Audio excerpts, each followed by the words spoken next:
Hello and welcome to App Talks. I'm Andrew Godhelf with the AppExchange marketing team. App Talks is a series of conversations with Salesforce customers about how business apps from the AppExchange help improve business outcomes.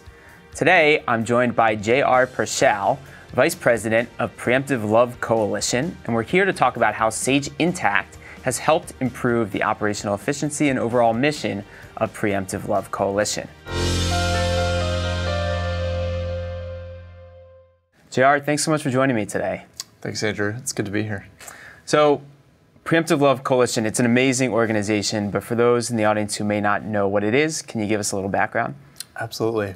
Preemptive Love Coalition is at the headwaters of the refugee crisis in the Middle East, working in Iraq and Syria primarily. We deliver emergency food, water, medical aid to the front lines of people fleeing violence that are coming out of some of these conflicted areas. And then we stick around for the long term. It's this thing we call first in or fast in and last to leave.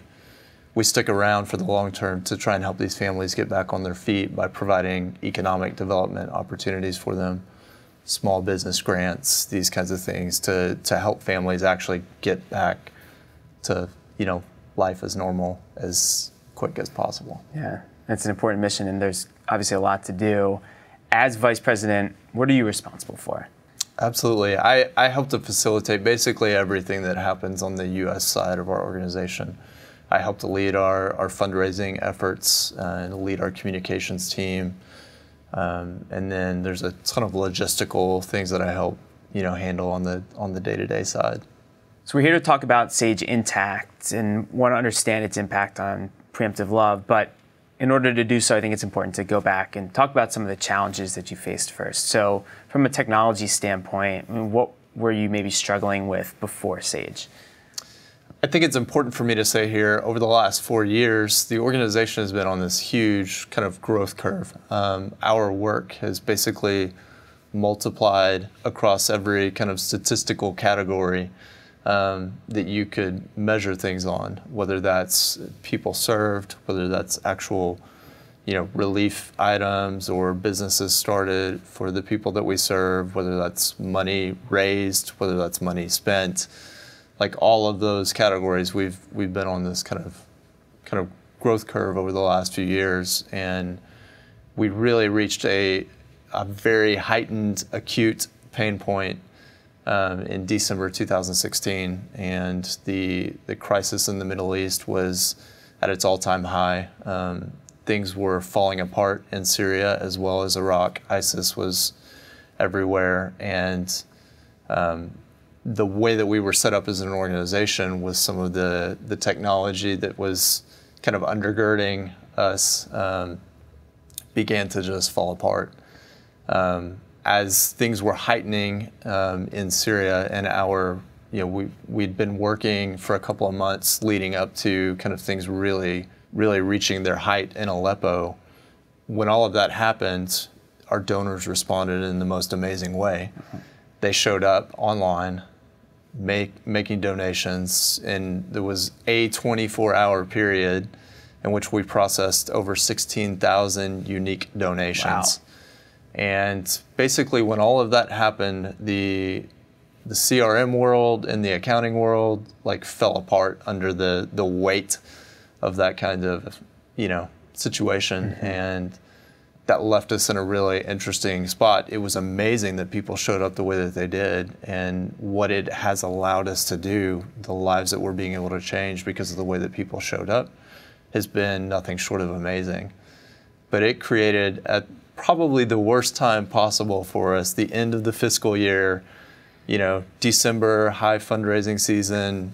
For most nonprofits, December is a time when people are making their charitable donations and all those kinds of things. And so for all of our systems to basically just stop functioning under the weight of everything that was happening, that's how we kind of got into this conversation. It was like, well, this is what happens when you try and grow things too fast and you're not prepared for it. Yeah.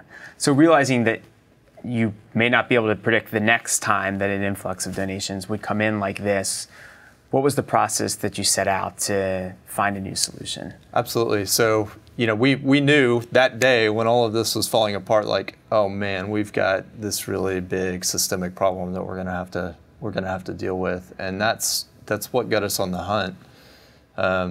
That's what got us turned on to Salesforce. That's what got us turned on to Intacct, and using Sage Intacct, and kind of finally arriving at that decision. Yeah.